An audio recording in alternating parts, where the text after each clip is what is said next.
السلام علیکم ورحمۃ اللہ وبرکاتہ۔ الحمدللہ وکفا والصلاۃ والسلام علی خاتم الانبیاء محمد مصطفیٰ احمد مجتبیٰ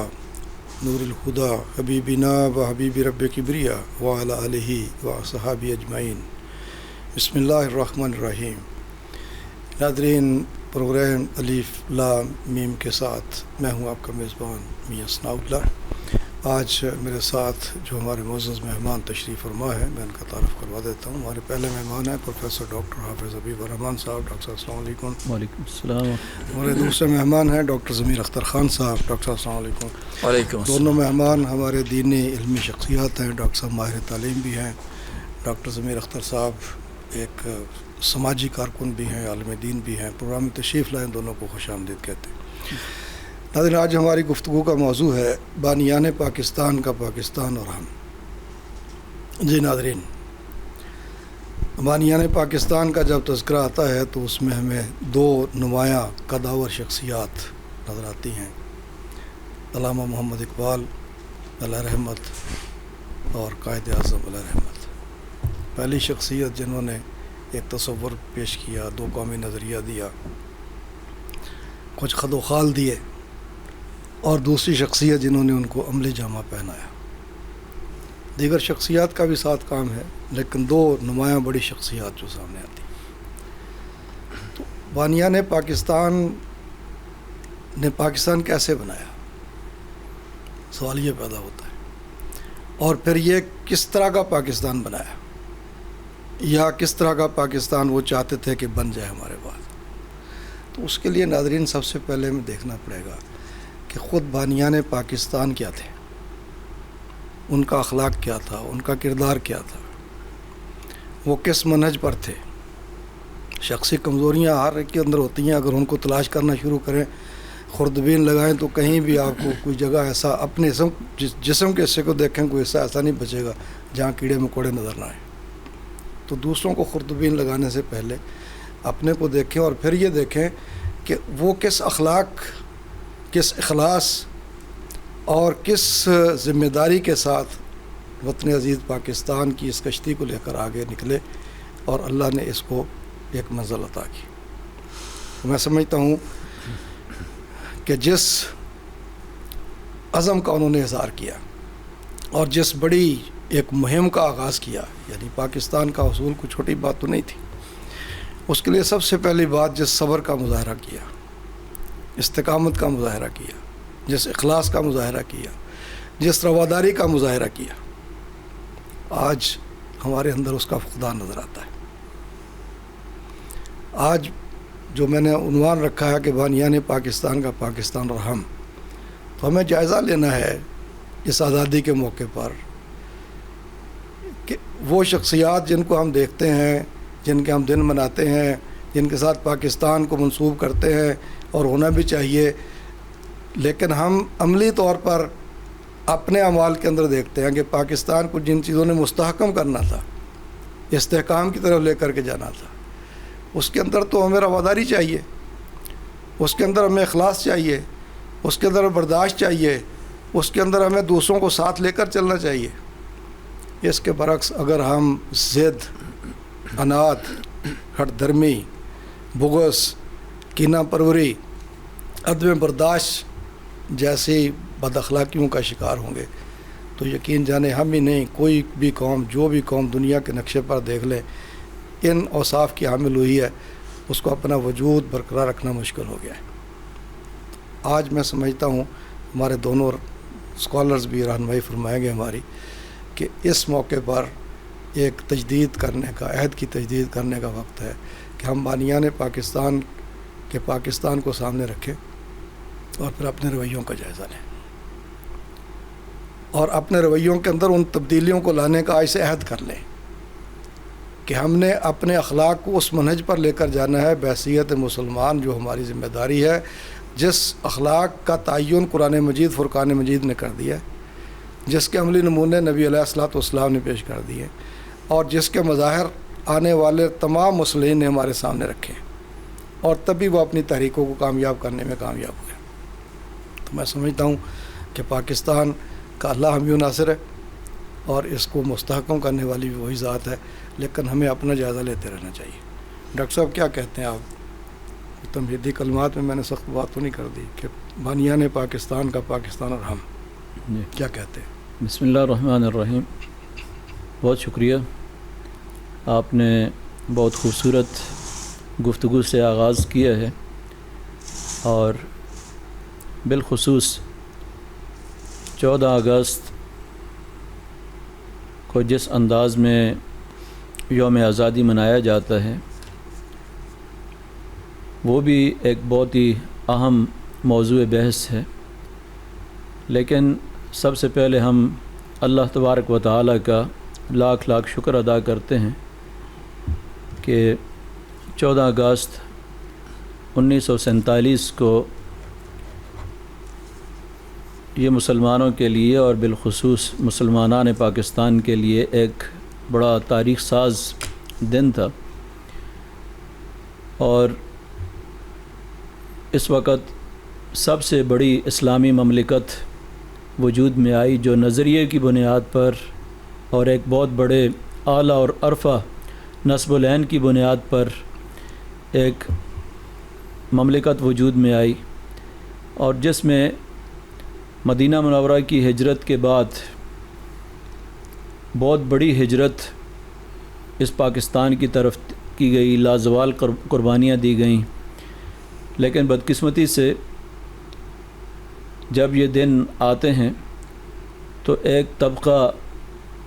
یہ سوال اٹھاتا ہے کہ پاکستان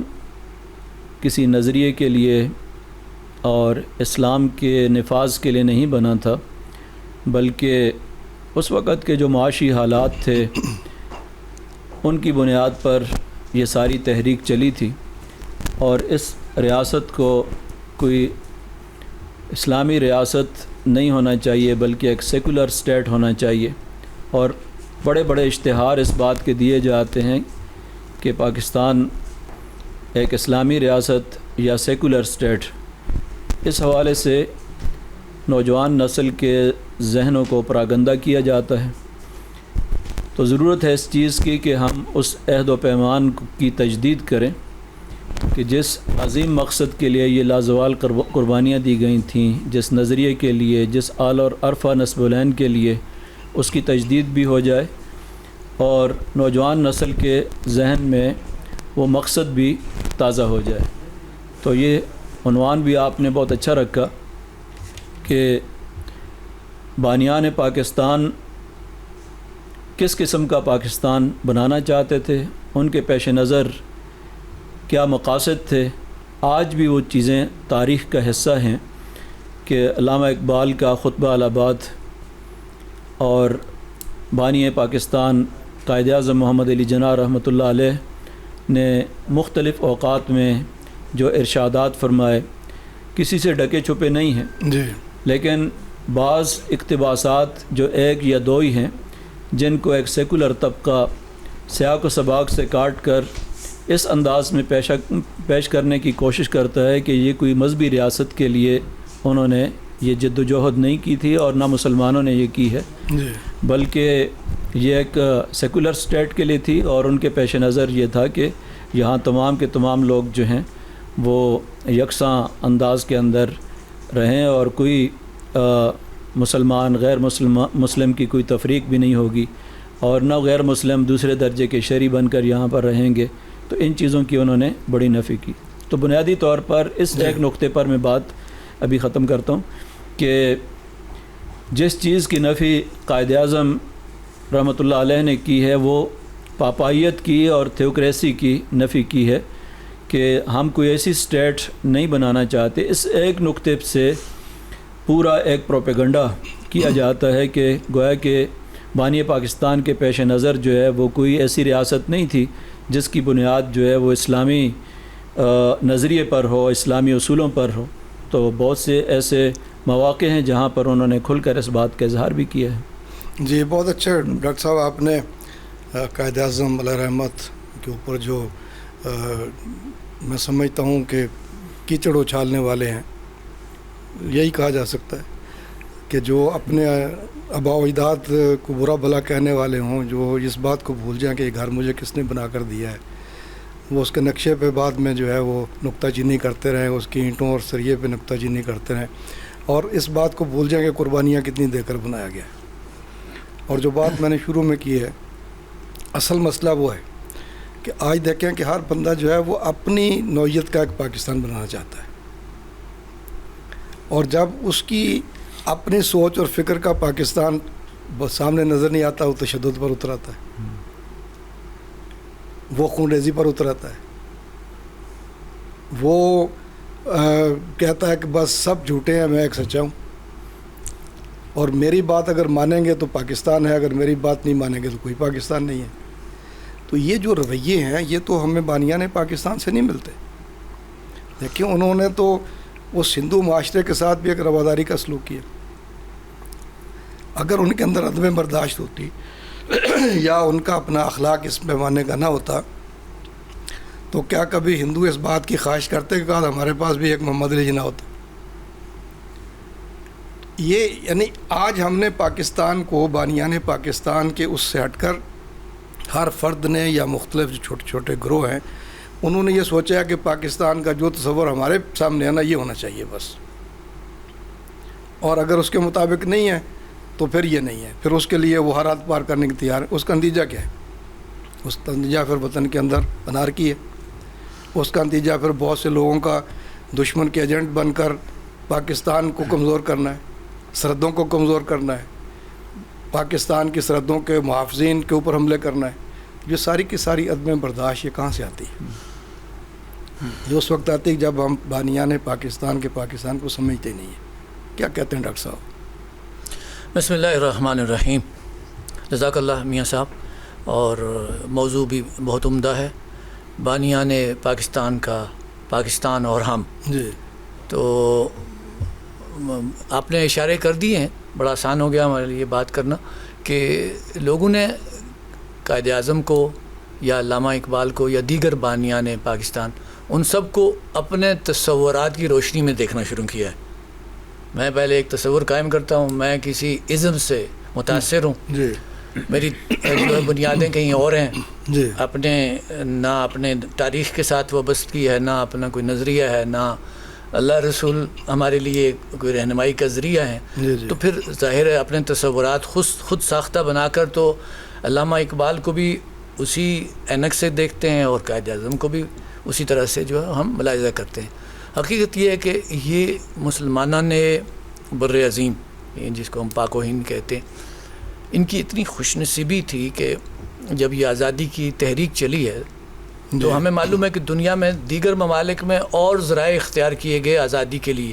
لوگوں کو موٹیویٹ کرنے کے لیے، کہیں نسلی تعصب کو ابھارا گیا، کہیں زبان کو اجاگر کیا گیا، کہیں اپنی کوئی تاریخی جو حیثیت تھی اس کو سامنے رکھا گیا، لیکن یہ واحد خطہ زمین ہے جس کے لیے نظریات کو بنیاد بنایا گیا، نہ یہاں کوئی محدود وہ قومی تصور کہ جی بس ہم جو ہے وہ اس خطے کے رہنے والے ہیں، بلکہ تصور قوم کا بھی جو ہے تو خاص ہے ترکیب میں قوم رسول ہاشمی۔ جی اسی طریقے سے جب تحریک چلی ہے تو کوئی ایسا سلوگن اختیار نہیں کیا گیا کہ جس کی بنیاد پہ پتہ چلے کہ یہ بڑی محدود سوچ کے لوگ ہیں، جی اور وہ نعرہ بھی کیا تھا کہ ہمیں ایسا خطہ زمین چاہیے جس میں ہمیں اسلام کے اصولوں کو بروئے کار لانا ہے، اور عوام الناس کو متوجہ کرنے کے لیے جب نام تجویز کر دیا، مجھے نظر آ رہا ہے یہاں کہ ہمارے چودھری رحمت علی بھی ان لوگوں میں شامل ہیں کہ جو بانیان پاکستان کی صف بنتی ہے اس میں، اور نمایاں لوگوں میں انہوں نے جب یہ نام تجویز کر لیا تو جب یہ نام گونجنا شروع ہوا پورے بر عظیم میں، تو اس کے ساتھ جو چیز جڑی ہوئی تھی وہ کیا تھی کہ پاکستان کا مطلب کیا؟ لا الہ الا اللہ۔ مختصراً یہ کہ علامہ اقبال کو آپ نے بجا طور پر فرمایا وہ مفکر پاکستان ہے، انہوں نے سوچا کہ ایک علیحدہ مملکت ہونی چاہیے، پھر وہ مجوز پاکستان، انہوں نے تجویز پیش کی کہ ایک علیحدہ مملکت ہونی چاہیے،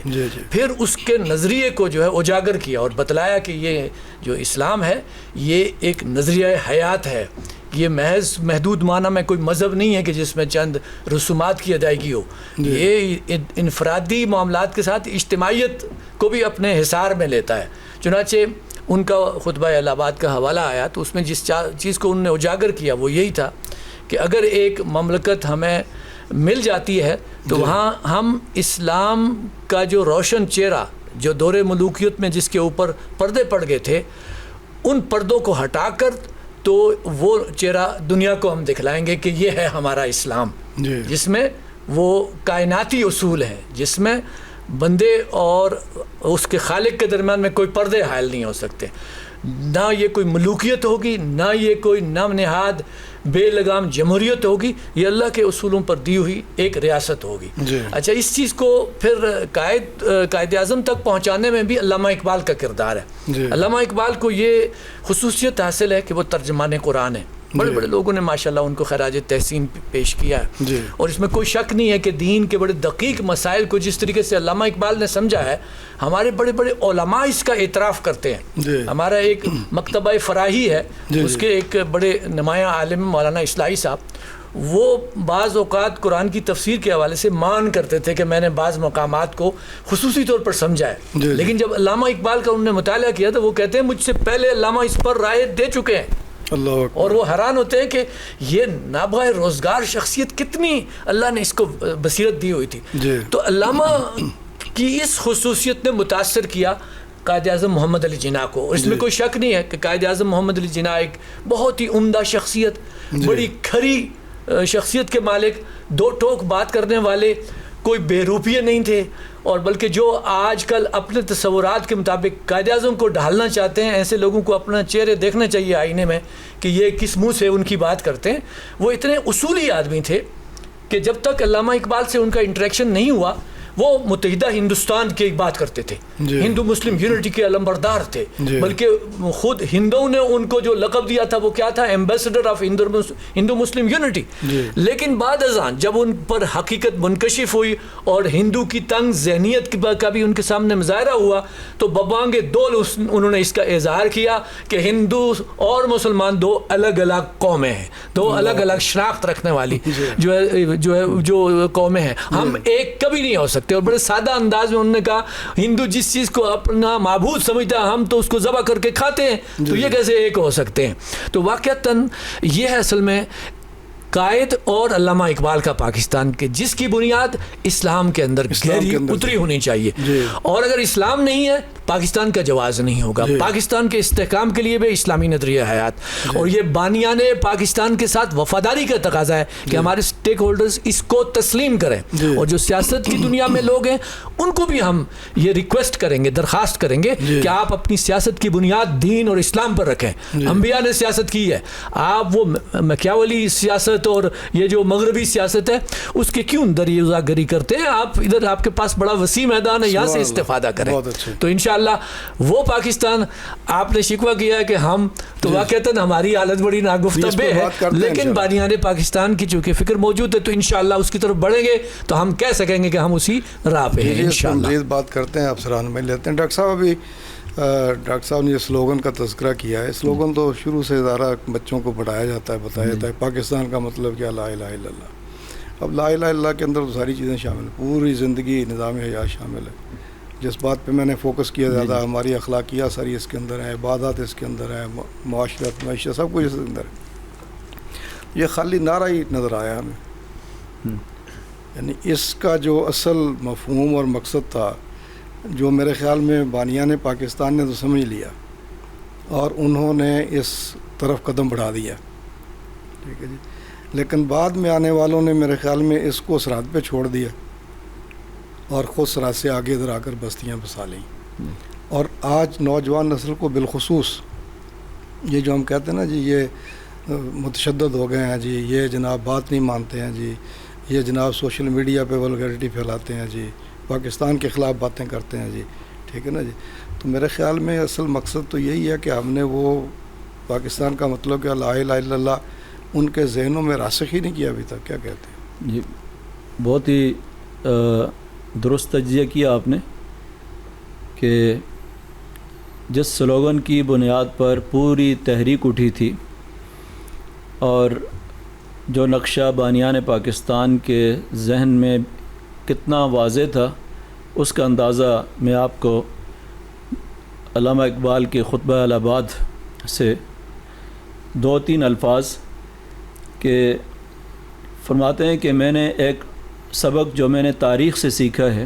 وہ یہ ہے کہ برے وقتوں میں اسلام ہی نے مسلمانوں کو زندگی کو قائم رکھا ہے. اللہ اکبر. مسلمانوں نے اسلام کی حفاظت نہیں کی ہے. اللہ اکبر. اب آپ دیکھیں کتنا خوبصورت جملہ ہے. اسلام ہماری حفاظت کرتا ہاں. ہے. اللہ اکبر. تو آج اگر آپ پھر اپنی نگاہیں اسلام پر جما لیں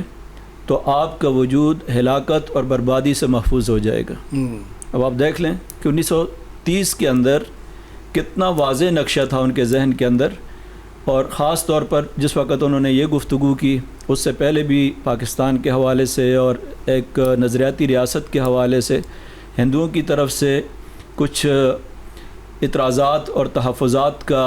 اظہار کیا گیا، تو انہوں نے کہا کہ ہندوؤں کے دل میں اس قسم کا خدشہ نہیں ہونا چاہیے کہ آزادی اسلامی ریاستوں کے قیام سے ایک طرح کی مذہبی حکومت قائم ہو جائے گی، یعنی یہ آزادی ہمیں ملے گی اور اس سے ایک مذہبی حکومت قائم ہو جائے گی، کیونکہ اسلام کوئی کلیسائی نظام نہیں ہے بلکہ ایک مکمل ضابطۂ حیات ہے. اللہ اکبر. یہ آپ اندازہ لگائیں. پھر فرماتے ہیں کہ ہندوستان کے اندر اس سے چپے چپے پر امن و امان قائم ہوگا جی، اور اس کے نتیجے میں اسلام ایک زندہ قوت کے طور پر جو ہے وہ دوبارہ ابھرے گا. کتنا واضح نقشہ ہے. اور اس کے بعد یہ کہنا کہ ان کے پیش نظر تو کوئی ایسی اسلامی ریاست نہیں تھی یا اسلامی اصولوں پر قائم ہونے والی ریاست جو ہے ان کے پیش نظر نہیں تھی. بدقسمتی یہ ہے کہ پاکستان بننے کے بعد نظریہ پاکستان دو قومی نظریے پر اتنے وار کیے گئے، اور خاص طور پر ہمارے تعلیمی نظام میں اس پر کسی قسم کی کوئی توجہ نہیں دی جاتی کہ آئندہ نسلوں کے ذہن کے اندر پاکستان کے ساتھ محبت، نظریہ پاکستان کے ساتھ محبت پیدا کی جائے. بلکہ جب سے یہ مسئلہ صوبائی بنا ہے تعلیم کا تو صوبائی لسانیت کی بنیاد پر، تعصبات کی بنیاد پر ساری چیزیں چڑھتی ہیں، اور یہ چیزیں جو ہیں وہ آگے سامنے آتی ہیں. اور اس میں وہ جو وحدت تھی پہلے ایک پاکستان کے حوالے سے، وہ سوچ بھی آہستہ آہستہ بتدریج جو ہے وہ ختم ہوتی جا رہی ہے کہ پاکستان کے ساتھ جو ہے وہ ایک نظریاتی جو رشتہ ہے، نظریاتی محبت ہے، اس چیز کو نئی نسل کے ذہنوں کے اندر اجاگر کرنا. اب آپ دیکھیں کہ اس کا نتیجہ کیا ہے کہ جب بھی کہیں کوئی کسی آدمی کو تھوڑا سا کوئی جاب کہیں نہیں ملتی ہے، کوئی پرابلم ہوتی ہے، تو وہ سب سے پہلے پاکستان کو گالی دیتا ہے. استغفر. جی ہاں. سب سے پہلے وہ یہ کہتا ہے کہ پاکستان نے مجھے کیا دیا ہے، پاکستان نے ہمیں کیا دیا ہے. جی جی. اور یہ کم و بیش اکثریت جو ہے ہمارے ہاں ان کی زبان پہ پوری دنیا کے اندر یہ ہوتا ہے کہ اپنے ملک کے ساتھ ایک جو وابستگی ہوتی ہے، ایک محبت ہوتی ہے، اس چیز کو ایک قومی وحدت پیدا کرنے کے لیے اور ایک قوم بنانے کے لیے ان چیزوں کو اجاگر کیا جاتا ہے. اس لیے کہا جاتا ہے کہ قومیں جو ہیں وہ کلاس کے اندر بنتی ہیں. جی جی. تو قوموں کے اندر وحدت جو ہے وہ خاص طور پر ہماری جو وحدت ہے وہ تو اسلامی رشتے کی بنیاد پر ہے. اس لیے آج اگر نئی نسل کے اندر فکری انتشار ہے، پراگندگی ہے اور طرح طرح کی بولیاں بولتے ہیں، تو اس کے پیچھے ہمارا یہ جو نظام ہے جس کے بارے میں ابھی خود نظام کے جو کسٹوڈین ہیں وہ بھی کہتے ہیں کہ یہ بوسیدہ ہو چکا ہے. وہ صرف کوئی ایک نظام نہیں بلکہ تعلیمی نظام بھی، عدالتی نظام بھی سب بوسیدہ ہو چکا ہے. لیکن یہ 80 سال کے بعد جو ہے وہ ابھی مرثیہ پڑھ رہے ہیں. ضرورت اس چیز کی ہے کہ بانیان پاکستان نے جس بنیاد پر یہ پاکستان بنایا تھا اس کی طرف اب دوبارہ رجوع کریں. بدقسمتی سے اب بھی اس کی طرف بات نہیں کی جاتی ہے، اور صرف اوپر سے شاخیں تراشنے کے اندر کہ کوئی نئے صوبے بن جائیں، نئے یونٹ بن جائیں تو ہمارے تمام مسائل کا حل جو ہے وہ ہو جائے گا. جی بہت اچھا ہی ڈاکٹر صاحب آپ نے بڑا اچھا نقشہ کھینچا ہے، اور جس کو کہتے ہیں تھوڑا تھوڑا پوسٹ مارٹم بھی کیا ہے. اور ضروری ہے اس لیے کہ اصلاح اسی وقت ہو سکتی ہے کہ جب آپ اپنی کمزوریوں خامیوں پر بھی نظر رکھیں اور ان کی نشاندہی بھی کریں. ناظرین چھوٹا سا وقفہ لیں گے، وقفے کے بعد پھر آپ کے ساتھ آپ کی خدمت میں حاضر ہوتے ہیں. آپ ہمارے ساتھ رہیے گا. جی ناظرین، وقفے کے بعد ایک مرتبہ پھر آپ کی خدمت میں حاضر ہیں،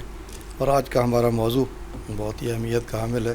بانیان پاکستان کا پاکستان اور ہم۔ جیسے ڈاکٹر صاحب بھی فرما رہے تھے کہ یہ بڑا عجیب المیہ ہے کہ آج ہم اتنے چھوٹے ذہن کے ہو گئے ہیں، چھوٹے دماغ کے ہو گئے ہیں۔ وہ جو بات میں نے بار بار دہرائی ہے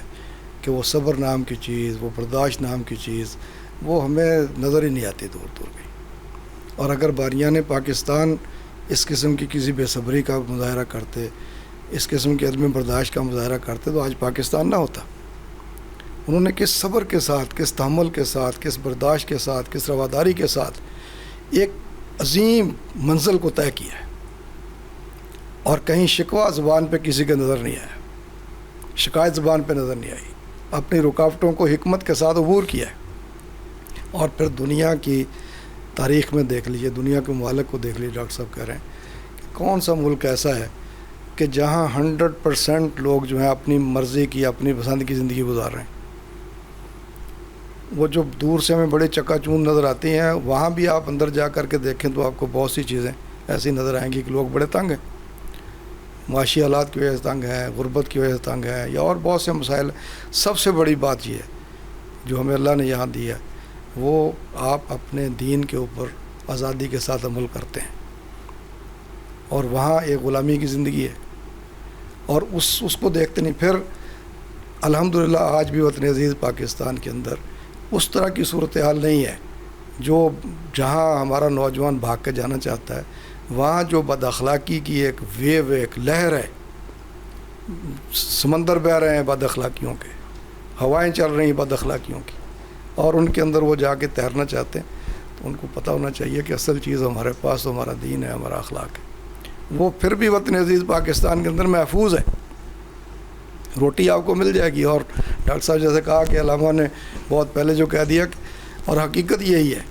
کہ ہمارا دفاع اسلام نے کیا، ہم نے اسلام کا دفاع نہیں کیا کبھی، اس لیے کہ اللہ نے ذمہ لیا ہے کہ جو میری راہ میں نکلتے ہیں، جو میری مدد کرتے ہیں، میں ان کی مدد کرتا ہوں، تو ہم تو اس کی مدد کیا کرتے ہیں، وہی ہماری مدد کرتے ہیں۔ تو آج نوجوانوں کو یہ بتانے کی ضرورت ہے کہ اس ملک نے آپ کو ایک شناخت دی ہے، اس نے آپ کو وہ سپیس دی ہے جہاں آپ پیدا ہوئے ہیں، وہ مٹی جس پہ آپ پیدا ہوئے ہیں، اور یہاں سے آپ نے گروم کیا ہے، یہیں کے اسکولوں، یہیں کی یونیورسٹیوں نے آپ کو ڈگریاں دی ہیں، اور آج آپ انہی کی ناشکری اور ناقدری کرتے ہیں، اور آپ ان کو پھاڑ پھاڑ کر پھینکتے ہیں۔ تو یہ ذمہ داری بنیادی طور پر والدین کی ہے، اور اس کے بعد پھر کچھ اداروں کی بھی ہے کہ ان کی ذہن سازی کیسے کریں۔ ڈاکٹر صاحب جو بات میں نے کی تھی کہ اگر نوجوانوں کو یہ پاکستان کا مطلب کیا، لا الہ الا اللہ، یہ راس کروا دیا جاتا، ذہن نشین کروا دیا جاتا، تو آج یہ اخلاقی صورتحال اور یہ اس قسم کی جو ذہنی ہیجان ہے، جو مطلب کہ اگر نوکری نہیں ملی تب ایک ذہنی کیفیت ایسی ہوگی، بات نہیں مانی گی تب ایسی ہوگی، جیسے ابھی ڈاکٹر صاحب نے کہا، خبریں آگے جی باہر جانا شروع ہو گیا جی لوگ، ٹھیک ہے نا جی، تو کیا ایسی صورتحال ہوتی؟ ہم نے تو یعنی وہ گنوا دیا سب کچھ۔ ہرگز نہ ہوتی۔ اگر ہم اپنی اس سمت کا جس کا تعین بانیان پاکستان نے کر لیا تھا اس پر رواں دواں رہتے، اپنی نسل نو کو اس سے آگاہ کرتے، ان کی تعلیم و تربیت کا اسی طرح اہتمام کرتے، تو آج یہ صورتحال نہ ہوتی کہ جو شکایات ہمیں ہیں اپنی نسل نو سے، یہ ہرگز نہ ہوتا۔ تو یہ اب جو ہو گیا سو ہو گیا، لیکن اب بھی ہم نے کچھ اس طرح سے یہ نہیں کہہ سکتے کہ بس سب کچھ گنوا دیا، ابھی بھی وہ میراث ہمارے پاس موجود ہے۔ ابھی ہم اگر اس پروگرام، آپ کے پروگرام کے توسط سے جو ہمارے سٹیک ہولڈرز ہیں ان کو ہم بتانا چاہتے ہیں کہ دیکھیے تعلیمی نظام کی حیثیت بنیاد کی ہے، نسل نو جو مستقبل آپ تیار کر رہے ہیں وہ تعلیم سے ہی تو تیار ہوتا ہے نا۔ یعنی یہ گوشت پوشت کا انسان جو ہے نا، اس کی بیک پہ تو اس کی اصل فکر ہوتی ہے، اس کی سوچ ہوتی ہے، اس کو تعمیر کرنے کے لیے تو ہم تو تجویز کریں گے کہ علامہ اقبال کو باقاعدہ نصاب کا حصہ بنایا جائے، ان کی شاعری کو، ان کے افکار کو، وہ معمولی شخصیت نہیں ہے۔ ہمارے پڑوسی ملک ایران میں اقبال کو جو اہمیت دی جاتی ہے، اس کا اگر عشر اشیر بھی ہم یہاں دینا شروع ہیں تو ہماری کایا پلٹ جائے گی انشاءاللہ۔ اسی طریقے سے قائد اعظم کی شخصیت کا مطالعہ ہمارے نوجوانوں کو، بلکہ میں تو یہ عرض کروں گا کہ ہمارے سیاستدانوں کو قائد اعظم کی شخصیت کا مطالعہ کرنا چاہیے کہ کیسی مستقل مزاجی ان کے اندر تھی. کوئی یو ٹرن لینے کا ان کے ہاں کوئی چکر نہیں ہے. ہاں ایک فکر کا ہم دیکھتے ہیں کہ ارتقا ہوا ہے. کہیں وہ اگر اتحاد کی بات کرتے تھے، بعد ازاں ان پر واضح ہوا کہ مسلمان اپنے جداگانہ تشخص کے حامل یہ ملت ہے، تو انہوں نے اس کو اختیار کیا اور اسی کے لیے پھر پوری زندگی لگا دی. اور آخری وقت تک، بلکہ میں یہاں یاد دلانا چاہتا ہوں کہ قائد اعظم کے اقوال کو اپنے نصاب میں شامل کرنے کے لیے کوئی زیادہ تگ و دو کرنے کی بھی ضرورت نہیں ہے. تباہ شدہ چیزیں موجود ہیں اور اتنے کرسپ قسم کے جملے ہیں اور قائد اعظم کے، اور فکر کی کو راسخ کرنے کے لیے بڑے عمدہ جملے ان کے. مثلا ان سے پوچھا گیا پاکستان کا دستور کیا ہوگا، انہوں نے کہا جی پاکستان کا دستور 1400 سال پہلے نازل ہو چکا ہے، قرآن دستور ہوگا. ان سے پوچھا گیا کہ اچھا جی یہ جو اسلام کا عادلانہ نظام ہے اس کے بارے میں کیا خیال ہے، ان کا کہنا تھا موسٹ ایکویٹیبل سسٹم جو جسٹس کا ہے وہ جو ہے اسلام کا ہے. اس کے علاوہ جو ہے وہ یہاں تک پہنچ گئے تھے، ان کی فکر جو ہے دیکھیں. اور اس حوالے سے ان کو داد دینا پڑتی ہے کہ بغیر، وہ جو انگریزی میں کہتے ہیں وداؤٹ منسنگ دا ورڈز، انہوں نے اپنے آخری جو دنیا سے رخصت ہونے سے پہلے بات نصیحت کی شکل میں اس قوم کے سامنے پیش کی. وہ کیا تھی کہ ہمیں اللہ نے پاکستان دیا ہے اور وہ کہتے تھے کہ اس میں ہمارا کوئی کمال نہیں ہے، یہ نبی اکرم صلی اللہ علیہ وسلم کا فیض تھا، یہ وہ نعرہ تھا جس کی بنیاد پر ہم نے یہ ملک حاصل کیا ہے. اور اب اللہ تعالیٰ نے ہمیں بہت کچھ عطا فرمایا، یہ ملک اس کے اندر بڑا پوٹینشیل ہے، اس کو ہم نے خلافت راشدہ کا نمونہ بنانا ہے. اللہ اکبر. اب دیکھیں خلافت راشدہ 1300 سال بعد اس کا نام لینا، یہ کون شخص ایسا کر سکتا ہے جس کی فکر جو ہے وہ بڑی راسخ ہو اور وہ گہری ہے. نبی اکرم صلی اللہ علیہ وسلم کی محبت میں یہ دونوں ٹاپ کی جو شخصیات ہیں ہماری بانیان پاکستان میں، علامہ اقبال وہ تو خیر ہیں ہی ہیں، انہوں نے تو کمال کر دیا جب یہ فرمایا تھا کہ محمد سے وفاتوں نے تو ہم تیرے ہیں، یہ جہاں چیز ہے کیا لوح و قلم تیرے ہیں. خود قائد اعظم جو ہے وہ محمد صلی اللہ علیہ وسلم کی شخصیت کو اس درجے اہمیت دیتے تھے کہ وہ کہتے تھے the great law giver. اور خود لنکنز ان میں جانے کا ایک سبب جو بیان کیا جاتا ہے اس میں اس لسٹ میں ٹاپ پہ محمد صلی اللہ علیہ وسلم کا نامی لکھا ہوا تھا. تو اب اگر یہ شخصیات ہیں جنہوں نے کہ پاکستان بنانے میں کردار ادا کیا، اور بجا طور پر آپ نے فرمایا تھا کہ قائد اعظم جیسا شخص ہی اس ملک کے بانیوں میں ٹاپ پہ ہوتا تو یہ ملک اور اللہ نے اسباب کی دنیا میں جو رکھا ہوا ہے واقعتاً یہ بہترین ایک ذریعہ بن گئے قائد اعظم. تو ضرورت ہے کہ ہم اپنے تعلیمی نظام میں اس کو شامل کریں. یہ اگر اس حوالے سے غفلت کریں گے تو کچھ عرصے کے بعد ہم اپنی شناخت کھو بیٹھیں گے. ہمارا تعلیمی نظام جیسے ابھی ڈاکٹر صاحب فرما رہے تھے کہ اس کو ہم ہچکولے دے رہے ہوتے ہیں، کبھی صوبوں کی طرف لڑکا دیا، کبھی جی وفاق خود اس کو ٹیک اپ کرے گا. اس کا مطلب ہے کہ ہم کنسسٹنسی ہماری سوچ میں نہیں ہے، ہمارے اندر وہ ایک فکر کا تسلسل نہیں ہے، ہم کوئی لانگ ٹرم پلاننگ کر ہی نہیں سکتے ہیں. اس کی وجہ یہ ہے، ایک ذرا تلخ بات میں عرض کرنا چاہتا ہوں، ہمارے یہاں لوگ سیاست مزے لینے کے لیے کرتے ہیں. سیاست کوئی مشن نہیں ہے زندگی کا کہ بھائی یہاں اس ملک کو ہم نے کسی مقام پر لے جانا ہے، اس کو سیاسی استحکام دینا ہے. اور سیاسی استحکام سے مراد یہ ہے کہ اس کے نظریاتی استحکام پر اس کی سیاست کا بھی سارا دار و مدار ہے. تو اس حوالے سے کرنے کا کام یہ ہے کہ یہ جو اگست جا رہا ہے، ابھی 14 اگست کو پورے ملک میں ماشاءاللہ جو ہے وہ ایک خوشی کی لہر دوڑے گی. یقیناً آزادی بہت بڑی نعمت ہے، اس کی قدر کرنی چاہیے، لیکن پیچھے کی طرف دیکھنا کہ ہم نے اتنا سفر طے کر لیا ہے تو وہ کچھ حاصل کیا جس کے لیے ہم نے یہ ملک مانگا تھا. اگر وہ ہم کچھ پیش رفت کر پائے جیسے دستوری سطح پہ ہم نے پیش رفت کی ہے الحمدللہ، حتیٰ کہ دفاعی طور پر جو ہم نے پیش رفت کی ہے یہ بھی ہمارے نظریے کا تقاضا ہے. کیا قرآن کہتا نہیں وَأَعِدُّوا لَهُم مَا اسْتَطَعْتُم مِّن قُوَّةٍ؟ ہم جو یہ ابھی ڈیفنس پیکٹس کر رہے ہیں جو کہ اچھے اقدام ہیں، ہم کہیں گے یہ right step towards right direction ہے، لیکن کیا یہ اتنے دیر سے کرنے کا کام ہے؟ پاکستان کو تو وہ کردار ادا کرنا تھا جس کی تشویش ہندوؤں کو تھی. وہ دیکھ رہے تھے کہ پاکستان بن گیا تو یہ پین اسلامزم کے لیے راہ ہموار کرے گا. خود قائد اعظم اس کے قائل تھے کہ پاکستان اصل میں بنیاد بن رہا ہے امت مسلمہ کے اتحاد کے لیے. اور وہ کہتے تھے ہندو کو کہ تو محصور ہے یہاں انڈیا کی سرزمین، ہمارا رخ جو ہے جب اس طرف ہوگا تو ہم پورے عالم اسلام کو فیس کریں گے، پوری امت کے لیے جو ہے وہ ہم انشاءاللہ ذریعہ ثابت ہوں گے ایک پلیٹ فارم پہ آنے کا. ماشاءاللہ جی دیکھیں یہ جو ابھی معاہدہ ہوا ہے دفاعی معاہدہ الحمدللہ بہت اچھی پیش رفت ہے. اور ہم تو اللہ کا شکر ادا کرتے ہیں کہ اس پلیٹ فارم پہ اس پروگرام کی توسط سے متعدد بار یہ گزارش کر چکے ہیں امت کے سربراہان کو مختلف پروگرام مختلف والوں سے، خاص طور پہ جب سے اسرائیل نے فلسطین پر چڑھائی کی ہے اس کے بعد سے جتنے پروگرام کیے ہیں، اس کے بعد پھر جب سے اس نے جناب جو ہے نا وہ ایران کے ساتھ یہ معاملہ کیا ہے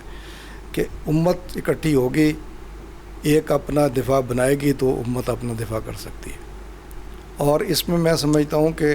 مزید اسلامی ممالک کو اس کے اندر آنا چاہیے، بڑھنا چاہیے، تاکہ یہ ایسا نہ ہو کہ کوئی چھوٹا سا ایک معاہدہ، بلکہ پتہ چلے کہ امت کے کسی فرد کسی حصے پر اگر حملہ ہوگا تو امت پر حملہ ہوگا۔ الحمدللہ یہ ابھی کہہ بھی دیا ہے بانیان پاکستان کا میں سے یعنی علامہ اقبال نے جو امت کا تصور دیا ہے، چبھے جو کانٹا کابل میں، ٹھیک ہے نا، تو اس کا کیا مطلب ہے؟ ایک ہو مسلم حرم کی پاسبانی کے لیے، نیل کے ساحل سے لے کر تاب خاک کے کاشگر، تو حرم کی پاسبانی کے لیے اکٹھے ہونا، اصل مسئلہ یہ کہ امت کے لیے اکٹھے ہو جائیں سارے، تو یہ الحمدللہ اچھی پیش رفت ہے اور ہونا چاہیے یہ۔ اور اس کا دیکھیں کہ اس کے بارے میں بھی یعنی ایک بین الاقوامی اس اتحاد کے بارے میں بھی علامہ اقبال کا کیا ویژن تھا، اور پاکستان کے حوالے سے تو پھر خاص طور پہ یعنی، اور آج بھی جیسے آپ نے کہا کہ نوجوانوں کو وہ چیزیں اصل میں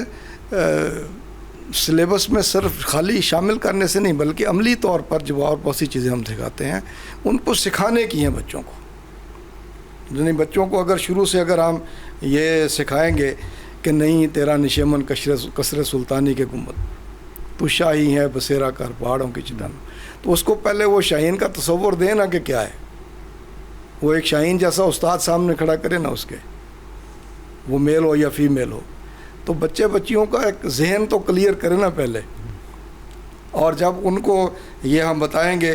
کہ یہ جو رزق جس کے لیے تم بھاگ رہے ہو، جیسے ڈاکٹر صاحب نے بھی کہا کہ جناب خبریں بھی آتی ہیں جی بھاگ گئے ہیں، آپ منزل کو کھوٹی کرنے کے لیے جا رہے ہو۔ وہ بڑی خوبصورت بات اس نے کی نا کہ وہ رزق کے حوالے سے کہ جناب طائر لاہوتی، اس رزق سے موت اچھی، جس رزق سے آتی ہو پرواز میں کوتاہی، تو اصل مسئلہ تو اس پرواز کے تعین کا ہے، کنسیپٹ کلیئر کرنے کا کہ اصل تمہاری پرواز کیا ہے۔ باقی تو اقبال نے یعنی کبھی بھی نا امیدی نہیں ظاہر کی، اس نے تو کہا کہ نہیں ہے نا امید اقبال اپنی کشتے ویراں سے،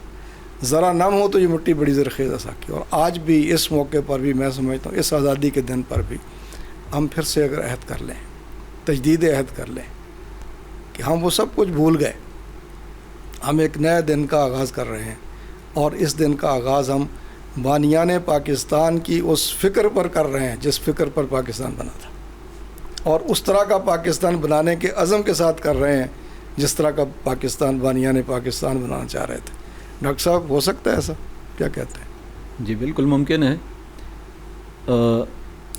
اس میں میرا خیال ہے کہ بانیان پاکستان میں بانی پاکستان قائد اعظم محمد علی جناح نے نوجوانوں کے نام جو آخری اپنا پیغام دیا تھا، جی جی، اور پنجاب یونیورسٹی میں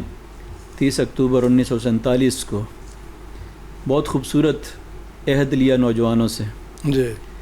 اس میں انہوں نے ذکر کیا کہ میں اب بھی آپ کو یہ بات بتانا چاہتا ہوں کہ ہر شخص تک میرا یہ پیغام پہنچا دیں، اور وہ یہ عہد کرے کہ پاکستان کو اسلام کا قلعہ بنانا ہے، جی، اور اسے دنیا کی منظم ترین قوموں کی صف میں شامل کرنا ہے، جی، اور یہ وقت کی اہم ترین ضرورت بھی ہے، اور اس کے لیے وہ اپنا سب کچھ قربان کرنے کے لیے بھی آمادہ ہوں، جس کا نصب العین اندرون ملک اور بیرون ملک بھی امن ہوگا۔ اب آپ اندازہ لگائیں کہ یہ عہد ایک طرح کا بانی پاکستان نے لیا نوجوانوں سے، جی، اور یہ بہت بڑا ایک پیغام ہے آج بھی نوجوانوں کے لیے کہ وہ اپنے نوجوانوں کو کیسا دیکھنا چاہتے تھے، اور جہاں کہیں بھی اسلام کے حوالے سے کوئی تحفظات کا اظہار کیا جاتا تھا، اور یہ بات کہ اب 1400 سال کے بعد اسلام پر عمل کیسے ممکن ہوگا، جس طرح ڈاکٹر صاحب نے ابھی ذکر کیا، میں آپ کو ان کا اقتباس 1938 کا ایک اقتباس جو ہے کہ مسلمانوں کے لیے پروگرام تلاش کرنے کی ضرورت نہیں ہے، ان کے پاس 1300 برس سے ایک مکمل پروگرام موجود ہے اور وہ قرآن ہے. جی. قرآن پاک ہی میں ہماری اقتصادی، تمدنی، معاشرتی اصلاح اور ترقی ہے. جی. اور سیاسی پروگرام بھی ہے. میرا اسی قانون الہی پر ایمان ہے، اور جو میں آزادی کا طالب ہوں تو وہ اسی کلام الہی کی تعمیل کے لیے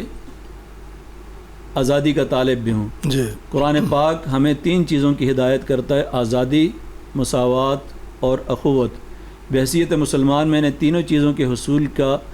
کے لیے کوشش بھی کی ہے اور اس کے لیے متمنی بھی ہوں. اسی میں ہماری نجات ہے اور ہماری ترقی کے مدارج یہی چیزیں طے کر سکتی ہیں. کیا تو بات ہے، یہ کتنا واضح پیغام ہے جی کہ انہوں نے کوئی کمی، کوئی کسر اپنے پروگرام کے حوالے سے نہیں چھوڑی کہ کسی کے ذہن کے اندر کوئی شبہ ہے، کوئی خدشات ہیں. بلکہ پاکستان بننے کے بعد جس وقت اس حوالے سے ایک موقع پر کسی نے ان سے سوال کیا کہ یہاں کچھ تحفظات کا اظہار کیا جا رہا ہے ایک مذہبی حکومت کے حوالے سے، جی تو اس کے جواب میں کہتے ہیں کہ میں یہ سمجھنے سے قاصر ہوں کہ لوگوں کا ایک طبقہ جو دانستہ طور پر شرارت کرنا چاہتا ہے کہ اور یہ پروپیگنڈا کر رہا ہے کہ پاکستان کے دستور کی اساس شریعت پر استوار نہیں کی جائے گی. جی. آج بھی اسلامی اصولوں کی زندگی، اسلامی اصولوں کی بنیاد پر اس کا اطلاق ہوگا جو 1300 برس پیشتر ہوا تھا. جی. تو جہاں بھی اس طرح کے کوئی تحفظات کا اظہار کیا گیا تو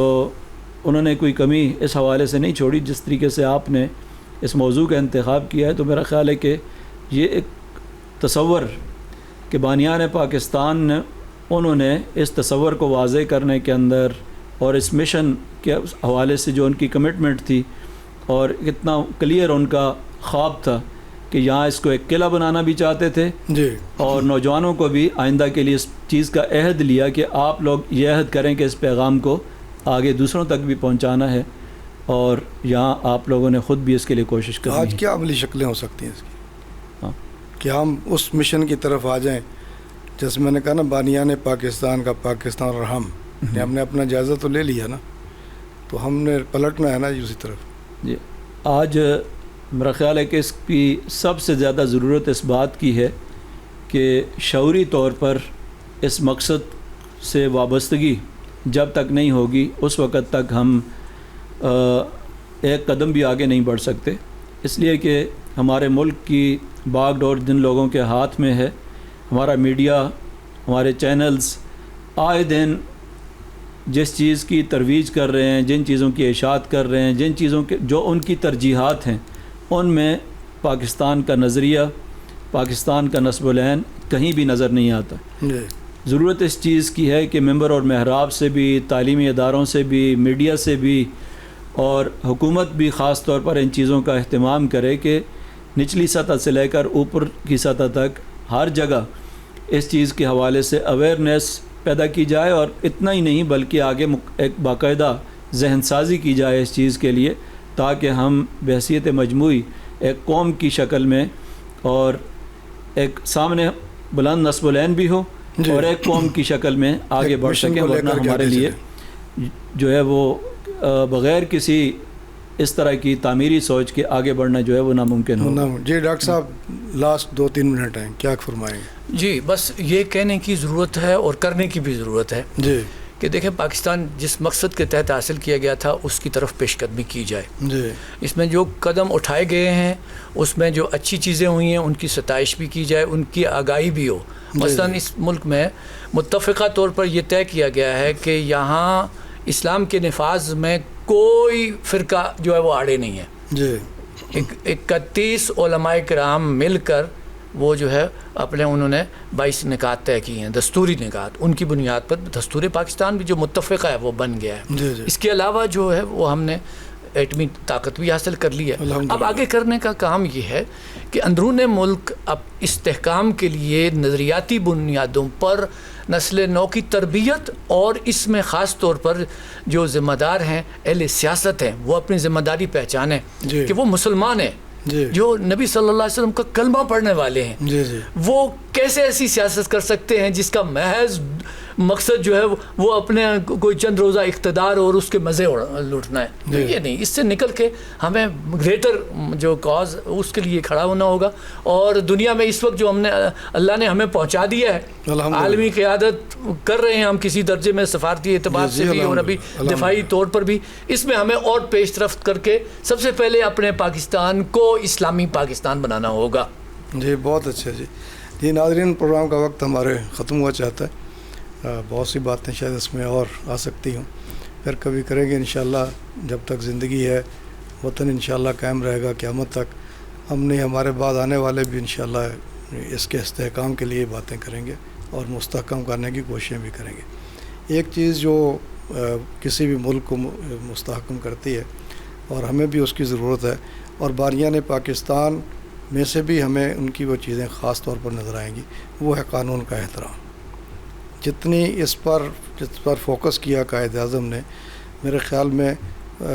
بڑے بڑے لیڈران کی آپ زندگیاں اٹھا کر کے دیکھیں تو آپ کو یہی نظر آئے گا کہ جب تک قانون کا احترام نہیں ہے کوئی چیز نہیں ہو سکتی. آج ساری چیزوں کے ساتھ ساتھ جس چیز کی طرف آگے بڑھنے کی ضرورت ہے، عہد کر لیں کہ ملک کے اندر کوئی بھی قانون سے بالا تر نہیں ہوگا. قانون سب کے لیے ایک جیسا ہوگا، اور ہر آدمی اپنے آپ کو تیار رکھے کہ میں نے کسی بھی وقت قانون کے کٹہرے میں مجھے لایا جا سکتا ہے. تو سارے کی ساری اصلاح کا عمل یہاں سے شروع ہو سکتا ہے. اور پھر اس قانون کا احترام ہمیں اپنے بچوں کو، اپنی نوجوان نسل کو سکھانا ہے. وہ تبھی سیکھیں گے جب ہم خود قانون کا احترام کرنے والے ہوں گے. جب باپ بچوں کو ساتھ بٹھا کر لائٹیں مارے گا، اشارے توڑے گا، گاڑی جو ہے اس کو وہ کراسنگ کرے گا غلط سائڈ سے، بچے وہی کچھ سیکھیں گے. جب وہ ڈرائیونگ سیٹ پر بیٹھ کر بچوں کو بتائے گا کہ تحمل کیا ہے، برداشت کیا ہے، دوسروں کے حقوق کیا ہیں، ان کی ادائیگی کیا ہے، اپنی سیفٹی کس میں ہے، دوسروں کی سیفٹی کس میں ہے، تو یقین جانیے کہ وہ بچے جب ڈرائیونگ سیٹ پر بیٹھیں گے تو وہ کبھی بھی قانون کی خلاف ورزی نہیں کریں گے. اپنے آپ کو بھی بچائیں گے، دوسروں کو بھی بچائیں گے. تو آج ہمیں اس طرف توجہ دینی ہوگی، اور پھر انشاءاللہ ہمیں اس بات کا شکوہ بھی نہیں رہے گا کہ ہماری نوجوان نسل جو ہے وہ کیوں ایک باغیانہ روش اختیار کیے ہوئے ہے. اور ان کے ذہنوں کو ہمیں بڑے ہی پیار کے ساتھ، بڑے ہی محبت کے ساتھ اور بڑے ہی تدبر کے ساتھ اس طرف لانا ہے جو انہیں ایک اعلیٰ اخلاقی معیار کی طرف لے جانے والی ہوں گی، اور وطن عزیز پاکستان کے خود محافظ بن کر کے کھڑے ہوں گے. اللہ تعالیٰ ہم سب کا حامی و ناصر ہو، وطن عزیز پاکستان کا حامی و ناصر ہو، اس کے محافظوں کا حامی و ناصر ہو، اور اللہ میں توفیق دے کہ ہم آج سے عہد کر لیں کہ ہم پاکستان کو اسی طرح سے بنائیں گے، مستحکم کریں گے جو پاکستان بانیان پاکستان کی نظر میں تھا. اللہ ہم سب کا حامی و ناصر ہو. میاں اسناء اللہ کو اجازت دیجیے. اللہ حافظ.